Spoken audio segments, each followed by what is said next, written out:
morning, everyone, and thanks for joining. And I hope you enjoyed the 3 days conference here today. As Becky said, it's our last day here. Our first speaker for today, the keynote speaker, is Dr. Carolyn Burns. Dr. Burns is a board certified pathologist, served as a chief of pathology department at the Jewish Hospital Healthcare System in Louisville, Kentucky, in USA, between 1991 and 2011. Dr. Burns is currently the president for SABM, Society of Advanced Blood Management. She's also an active member of several medical societies, including the Association for the Advancement of Blood and Biotherapies, College of American Pathologists, and the American Society of Clinical Pathologists. Dr. Burns is a passionate advocate for patients' blood management and blood health. She has been an invited speaker within the United States, Europe, Asia, and Africa on varied patients' blood management topics. She's also a patient's blood management advisor for numerous hospitals and industry partners around the world. With this, I will ask Dr. Burns to join us and give her talk today. Dr. Burns. Great. Thanks, Majid, and thanks, Becky. It's great to be with everybody. A huge round of thank yous as well to BMSS. We've had a long-standing partnership, memorandum of understanding, and this joint session every year is just delightful, and it's a real honor to be a part. So let me share my screen, and we'll bring this up.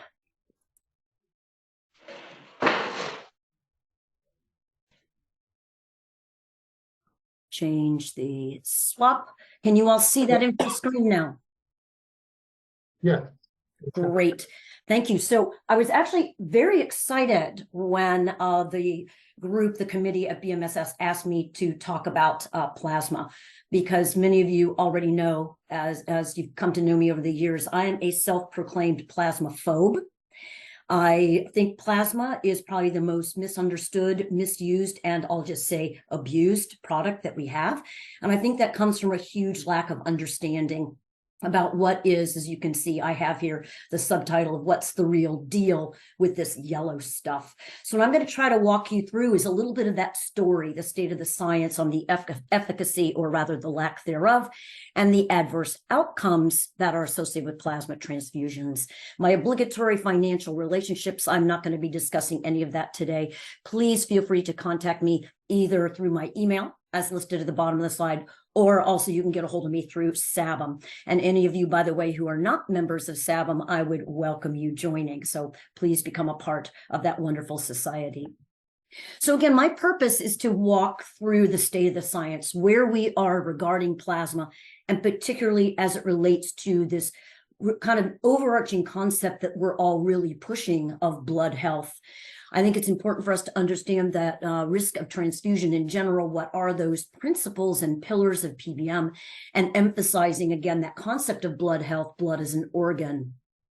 And we're going to examine pretty heavily how we weigh in with conventional coagulation testing, and that it is not at all adequate for identifying bleeding risk, which I think we all know, but we sometimes go a little bit astray when we start to look at those laboratories. And I will be discussing the adverse outcomes associated with plasma in general, but also I have a few subpopulations where we're seeing the literature really come to the forefront, and how we have to view those patients quite differently, and the lack, again, of evidence that plasma is useful. And I always hope at the end of the day that you get to take away some little pearl that you can apply to your everyday practice.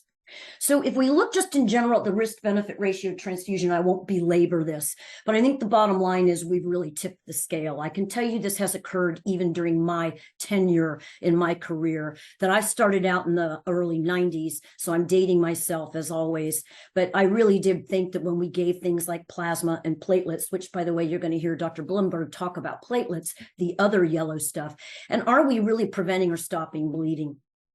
And actually, more than likely, no, because also those risks of such things as circulatory overload, acute lung injury, the number 1, number 2 causes of death associated with transfusion, are transfusion errors, sadly enough, that still may occur, sepsis that can occur because of bacterial contamination, a little less likely with plasma, but certainly a concern when we look at platelets. And their shelf life. We have systemic inflammatory response syndrome. We heard a lot about that during COVID, didn't we? But that's what happens when we transfuse. There are lots of things in that bag, not just in the case of plasma, the procoagulant factors, but all sorts of other things such as proteins, cytokines, biologic response modifiers, free radicals, etc. And this very likely leads to what we know as TRIM, transfusion-related immune modulation, where we see that dampening down or that immunosuppression when we transfuse. We also cannot neglect infectious disease. I know in the United States, in our high resource country, we test for a bevy of infectious disease states in our blood donors. However, not all countries have that available. And even within the United States, even though we are less likely to be worried here about HIV, hepatitis C, Hep B, we have to remember we have another hepatitidity on the block. The new kid is hepatitis E. 10 or so years ago, we had the onset of West Nile virus. We saw about 6 or 7 years ago surrounding the Olympics, we had Zika. We have Chagas, Leishmaniasis, babesiosis, by the way, is expanding within the United States, coming out of its corridor in New England and moving ever westward and south. We have to think about chikungunya, dengue, yellow fever, Ebola. And I know, at least in the United States, our donor centers are monitoring for SARS-CoV-2. Maybe not historically, very likely, but that's what our donor centers are about, is to start to monitor these infectious diseases, and God forbid the one we don't know about. So infectious disease is still an issue. And then you can see a host of other things that happen, our delayed hemolytic transfusion reactions, post-transfusion purpura. I've seen 2 cases of this in my career, but they were both quite significant and severe. Transfusion-associated graft versus host disease that can affect our hematology oncology patients, our neonatal patients. And of course, our chronic transfusion dependent patients, such as our sickle cell patients, thalassemia patients, myelodysplastic patients. We have to worry about transfusion-related iron overload. So this huge plethora of adverse events associated with transfusion in general. And when we talk about plasma, it's no different. So this is where we start to incorporate, right, all the things about patient blood management, our management of anemia in the while we're optimizing coagulation. How can we do that without necessarily transfusing with plasma? That's going to be the focus here. Interdisciplinary blood conservation modalities. How do we insert things such as cell salvage, pharmaceuticals, topical hemostats, all of these things. And of course, we always do this on the most important pillar, which is patient-centered decision-making. And all of that funnels up to our improved patient outcomes. So that is, in a nutshell, our PBM, right? And this all goes toward helping blood as an organ, managing, maintaining blood health. And blood is indeed an organ by definition. And by the way, blood does a whole lot of other things than just transfer, gas exchange, etc., or in the case of plasma, provide procoagulant factors. So what we want to be looking at is harnessing the patient's own blood. I think I'm preaching to the choir here, but we want to preserve that patient's blood, and we want to get in the front of it. I'd like to think of us preventing those insufficiencies or failures, so we don't necessarily even have to consider replacement of that organ. So let's get in the weeds, then we'll talk plasma. And I mentioned to you that I am a real plasmaphobe, and I'm going to tell you, I think it's with good reason. If you look, however, in your average textbook, when I go and I teach transfusion medicine, let's say to residents or medical students, etc., we go into the textbook and it will list these indications. Management of patients with congenital or acquired factor deficiencies when you don't have specific factors. And this can be a problem in low, middle resource countries, or even in the United States here, where we have very small community hospitals in rural areas. So think hemophilia. Then the second dot point here is management of bleeding patients. Notice the word bleeding patients, where you need a multitude of coagulation factors. Think liver transplant. When they are in that anhepatic phase, that's very often where we're seeing that use of plasma come into play. Now, if you were at the SABM annual meeting, you also heard from our wonderful colleague, Angel, who was presenting his data on bloodless liver transplants. So we're moving in a different direction there. We do see plasma being used as part of massive hemorrhage protocols. Most of us here, again, in the United States, look toward a more balanced hemostasis in terms of red cells, plasma, and platelets when we have the exsanguinating patient. Plasma is certainly the primary fluid that we give in replacement for patients with TTP. I am, however, seeing people stretch that out a little bit and instead intervene using albumin once they've started to get a bit of that recovery. But it is out of the gate the fluid of choice. And then if you've ever been involved with a patient such as C1 esterase protein deficiency, I had a patient during my career that sadly enough was a bit of a frequent flyer and would come into our community hospital where we did not have specific concentrates or drugs to handle her deficiency, and we at times did utilize plasma. So these are kind of the textbook indications. I think it's more important, however, to look at the contraindications. And you might laugh at the first one here, because volume expansion and nutrition are certainly not an indication for plasma. But I did have a surgeon early in my career that gave every single one of his patients 4 units of plasma post-op to expand their volume and for nutrition. I had to work pretty hard to get rid of that practice, but it ultimately worked. DIC without bleeding. Again, the operative word is without bleeding. Remember, very often DIC, especially chronic DIC, is a clotting issue, not a bleeding issue. I think now we're very much aware that reversal of vitamin K antagonist-induced bleeding is best handled with IV vitamin K and 4-factor prothrombin complex concentrates, not plasma. Now, of course, if you're in an area where you don't have access to IV vitamin K or PCCs, you may need to resort to plasma. But we would hope that this is not the general case. Therapeutic apheresis that's not associated with TTP, most often people are utilizing albumin, and plasma should not be the first fluid of choice. It's been a long time since I've ever seen one of my neonatal colleagues look to pull off the shelf plasma to prevent periventricular hemorrhage in premature neonates. But many, many years ago, this was not uncommon. But what we really see, and the most important thing I'm going to talk about today, is the biggest use of plasma.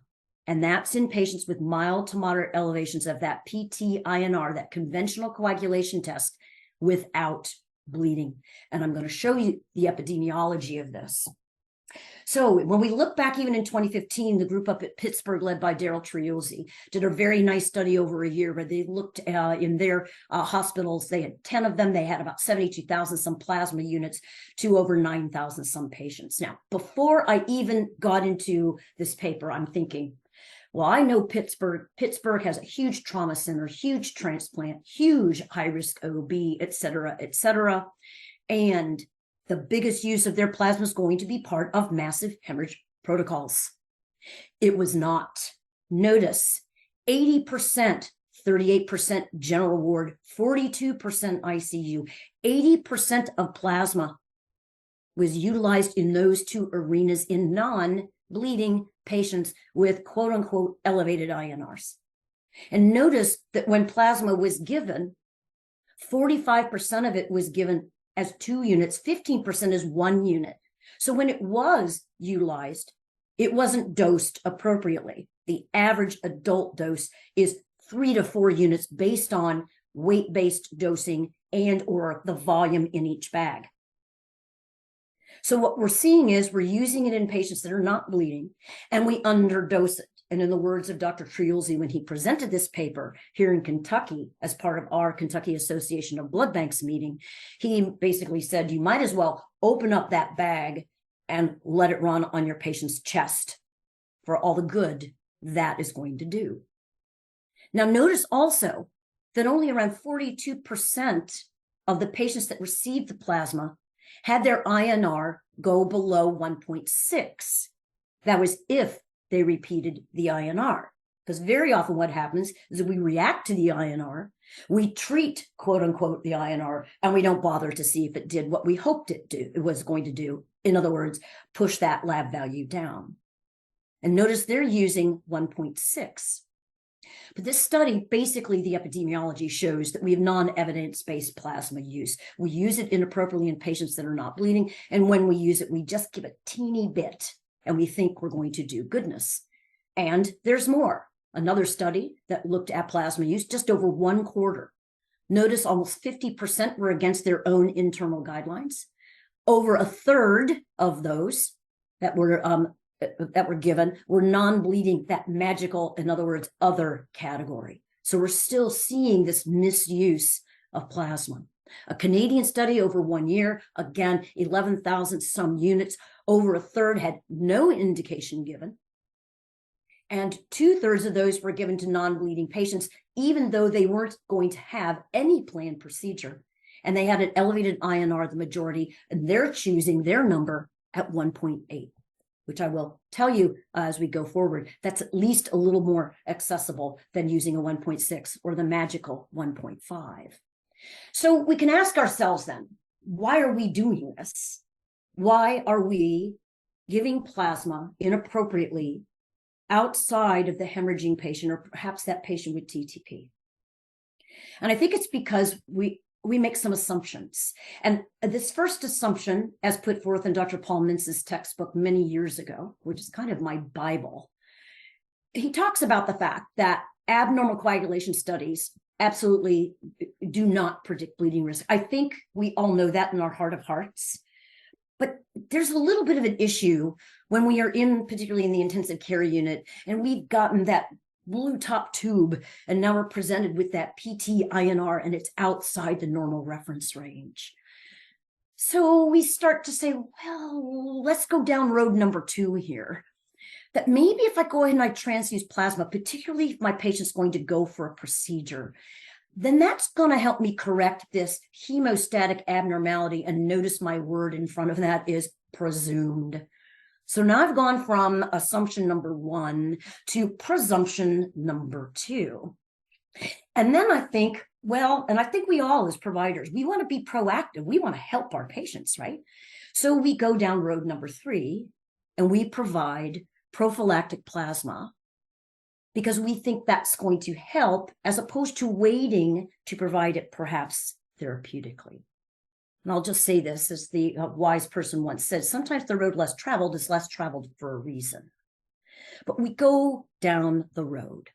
So let's talk about that INR a little bit. And if you don't get anything out of today, I want you to understand these key concepts because I think it's going to completely change the way you view conventional coagulation testing and ergo where you would want to go perhaps with plasma. This is my slide that does the what is the INR? What is it not? What can it do? But what can it not do? So let's just ratchet back a little bit and talk about that INR, the International Normalized Ratio. Basically, the INR is a mathematical calculation to standardize the pro-time results between different laboratories. Because laboratories around the world, we all have different instruments, we have different reagents, we set our normal reference ranges based on our own demographic in our own population. And that's what we're required to do. So if you look at a pro-time and therefore an INR, what we do in the laboratory is we take our instrument and we get 50 people that are otherwise healthy on no medications that would disrupt that test. So we're going to get 50 people, draw a blue top tube, do a pro-time, calculate the INR, and what do we always get? That beautiful bell-shaped Gaussian curve. And we snip that Gaussian curve, that bell, at -2 and +2 standard deviations. We throw away the -3s, toss away the +3s, and that is our normal reference range. And so the INR, normal reference range, ends up being somewhere between 0.9 to 1.2, maybe 0.9 to 1.3. I've seen a lab that's had a 1.0 to 1.3. Now, keep in mind, the real need for the INR was to standardize the therapeutic range of vitamin K antagonists, warfarin. There's really more importance in the therapeutic range of our INR when we dose our patients. So now we have a standardized way of looking at the pro time. So we are knowing exactly, is our patient subtherapeutic, therapeutic, or supratherapeutic? That was the intent of the INR. But because we're required to have that normal reference range, now it's out there, right? And now anytime you get an INR on a patient that's not on warfarin or another vitamin K antagonist, we feel compelled to react to it. But if you look at in the backdrop of a study that was done, it's the top one on the left. This is whole blood donors that went in, otherwise healthy people living their lives, right? And they go in and they donate their whole blood, and a plasma unit is derived from that. And at the time of donation, that lovely blue top tube is drawn, and this group looked at the INR ranges of normal, healthy whole blood donors. And there were some, by the way, that were below 0.9, some that were up as high as 1.6. So I'm going to ask the ridiculous question, the very ridiculous rhetorical question. So is that person, that 0.8 among this otherwise healthy donor pool, going to clot? And was that person who had maybe an INR of 1.4 going to bleed? And of course, no to both of those questions. So it shows us once again the INR's intent. What is it? What is it not?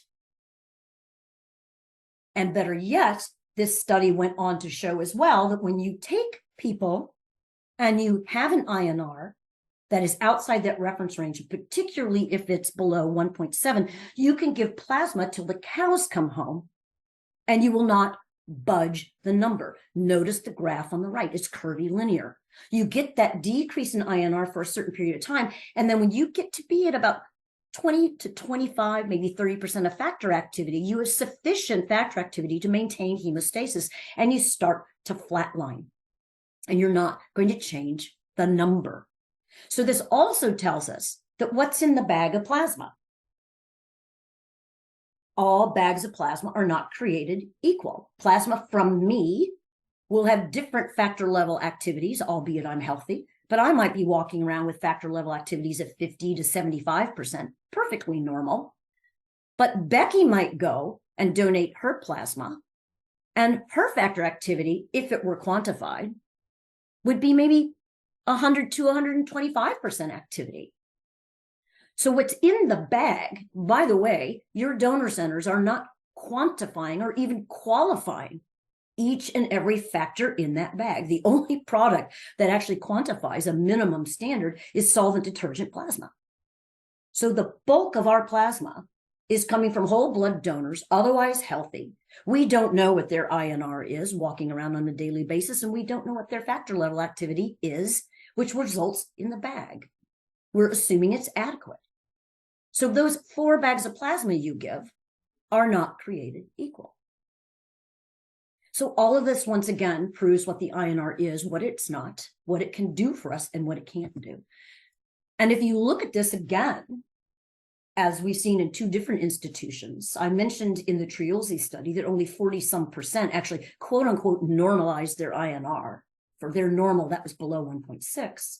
Notice in these 2 different studies, 12% actually normalized, and then the study on the right, only 7.5-some%. And notice also in that second study, what happened in those patients, it delayed their procedure.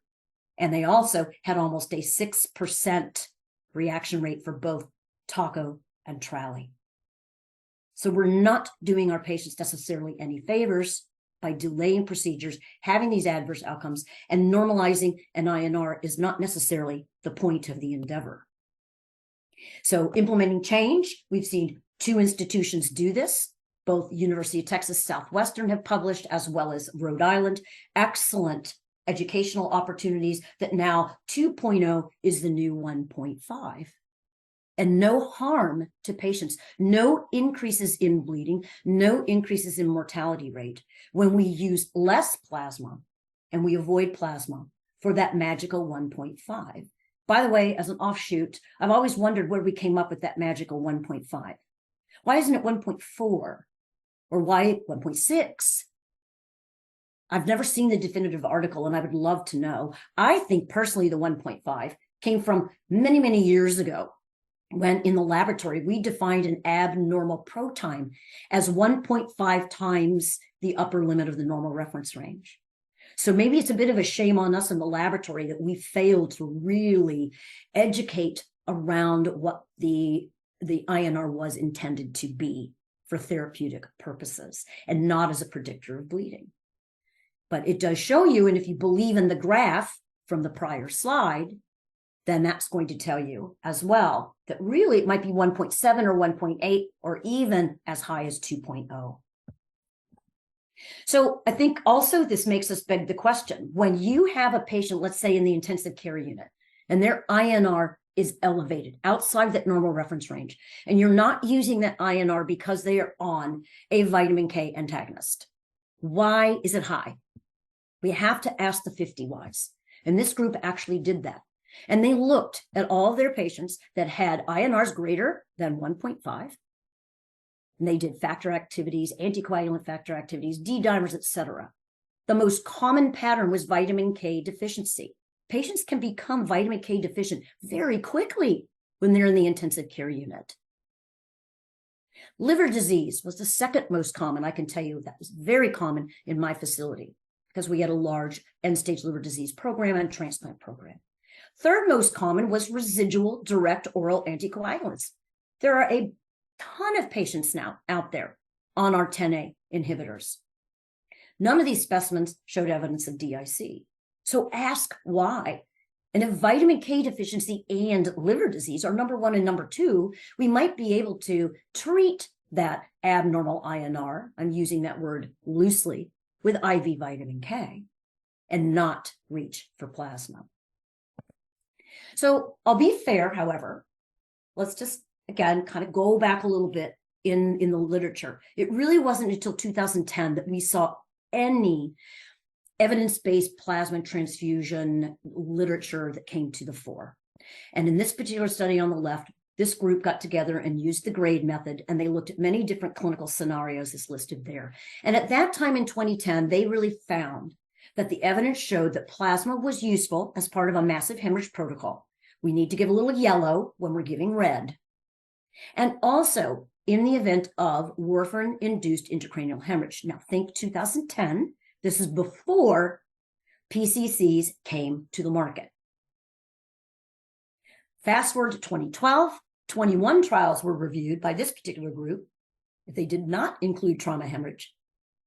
And you can see their conclusions based on their systematic review was that none of these situations found that plasma was useful. So we're starting to see the kernels of this lack of evidence being placed out in there into the world. Another institution in 2016 looked at their 1,200 some patients that were non-cardiac surgery pre-op, non-bleeding, INRs greater than the magical 1.5. 11 some percent received prophylactic plasma, and over 50% of those that received the plasma transfusion had grade 3 bleeds compared to 30 some percent that received none. So once again, more conservative plasma transfusion in those that are non-bleeding. Our friends at Mayo looked at over 3,300 of their patients, and they did evaluate when you transfuse high volumes of plasma, you are going to result in that reduced INR. Think that graph. When it's very high, you're going to bring it down. But then it goes from curvilinear to linear. And they point out at the expense of increased length of stay, increased adverse events. They did a similar finding in their subgroup of cardiovascular surgery patients. Same thing. So once again, are we helping or are we harming? Intraoperative plasma volumes and outcomes in cardiac surgery, in particular, 2020, single academic hospital, higher transfusion volumes associated with adverse outcomes, and in a dose-dependent manner. We are mirror image now to what we see with red cells and with platelets. So every unit we give can cause adverse outcomes. Our neurosurgical and neurocrit care friends and colleagues always worry, yes, of course. When you have bleeding in the head, small space bleeding is bad. But in multiple studies that have been done, we see that when you have an INR of around 1.7, there are adequate hemostatic factors. Think about that graph on the previous slide. And even in patients with traumatic brain injury, we have poorer outcomes in those patients when we transfuse plasma, delayed time to the intervention, increased morbidity and mortality. And the most recent literature really points that the use of plasma for TBI-induced coagulopathy is not supported. So I think we've got evidence now to start thinking about even these patient populations. Spine surgery, 6,900 some patients over 7 years. 50% received plasma for INR less than 1.7. And there were increased infections, length of stay, ischemic respiratory, renal, and thrombotic complications. Again, we're mirroring what we see with red blood cells. So this plasma transfusion and outcomes in a nutshell: increased infections, increased multi-organ failure, ARDS. We do see higher rates of TACO with plasma-containing components because how do we deliver it? As fast as the patient can tolerate. So we fluid overload. TRALI, acute lung injury, severe allergic and anaphylactic reactions. I can tell you I saw many of these at my institution because we were using a lot of plasma in our VAD and ECMO patients. And perhaps we should have rethought our strategy. Increased morbidity again in oncologic spine surgery, and once again in that dose-dependent manner, and the citations are to your right. The TOPIC trial was one of the first and only randomized controlled trials that we've seen over the last several years. And this is a small study, but I think it's important because it's exactly in the patient population that we're talking about. Patients with mild to moderate elevations, even higher, 3.0 of their INR, going for minimally invasive interventions, and notice that those that received the prophylactic plasma did not have better outcomes than those that received none. Again, our friends up with Jeffrey Carson in New Jersey, they did a pilot study as well, 57 non-bleeding patients, and notice almost 2/3 of them are with cirrhosis. So it points to, again, why the high INR in our critical care patients. Plasma was dosed a little lower because these patients cannot tolerate fluid, and the plasma group really didn't have any differences in terms of bleeding. And also noticed that they didn't really budge the number. So once again, we're not moving the needle on the lab. And that's not what we're treating anyway. We want to treat our patients. For interventional radiology, our Mayo friends, again, looked at their retrospective patients over a 4-year period.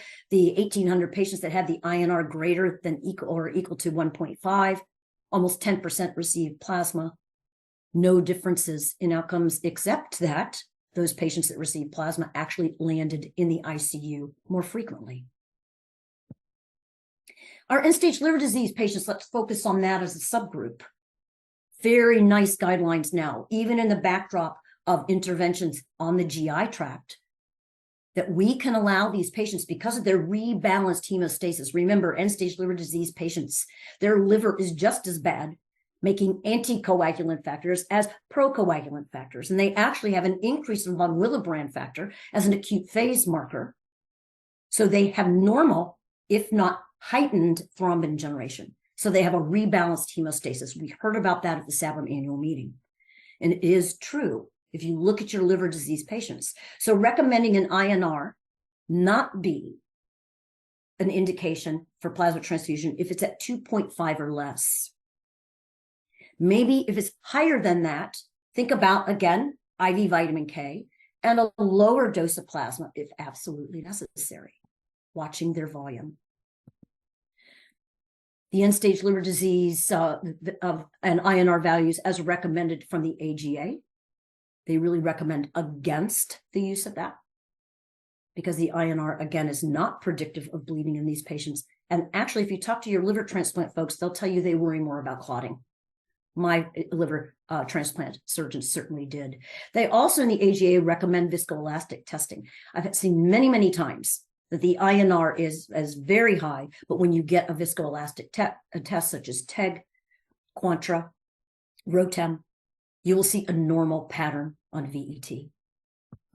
The British Society of Hematology came out in 2018, a very hard and fast, that particularly when INR is between 1.5 and 1.8, plasma is not supported by good evidence. So again, think about that curvy linear relationship. Think about what the INR is, what it is not, what it can do and what it cannot do.